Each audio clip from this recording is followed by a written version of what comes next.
আওয়ামী লীগ সরকারের পতনের পর দেশে আসেননি সাকিব আল হাসান। পাকিস্তানের বিপক্ষে টেস্ট সিরিজ খেলে সরাসরি চলে যান ইংল্যান্ড। সেখানে পাসপোর্ট জটিলতা কাটিয়ে এখন দলের সঙ্গে অবস্থান করছেন ভারতে। তবে বড় প্রশ্ন, সাকিব কবে দেশে ফিরবেন? বর্তমানে এই প্রশ্নটা প্রাসঙ্গিক, কারণ আগামী মাসে দক্ষিণ আফ্রিকার বিপক্ষে বাংলাদেশের হোম সিরিজ।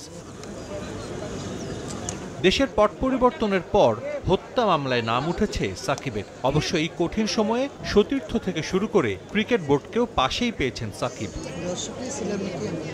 এখন প্রশ্ন, ভারত থেকে কি দেশে ফিরবেন সাকিব? বিভিন্ন সূত্রের খবরে জানা গেছে, প্রোটিয়াদের বিপক্ষে 2 ম্যাচের টেস্ট সিরিজ খেলতে চান tiger all rounder. BCB cricket operations in charge Shahriar নাফিসের মতে, দেশের মাটিতে খেলতে কোনো বাধা নেই সাকিবের। সাকিব আল হাসানের ব্যাপারে আমার মনে হয় মাননীয় প্রধান উপদেষ্টা, মাননীয় আইন উপদেষ্টা এবং মাননীয় ক্রীড়া উপদেষ্টা খুব স্পষ্টভাবে বলেছেন, বাংলাদেশ সরকার থেকে যেই ক্লিয়ার মেসেজটা আছে, যেই মামলাগুলো হয়েছে এই ব্যাপারে কাউকে অন্যায়ভাবে হেনস্থা করা হবে না।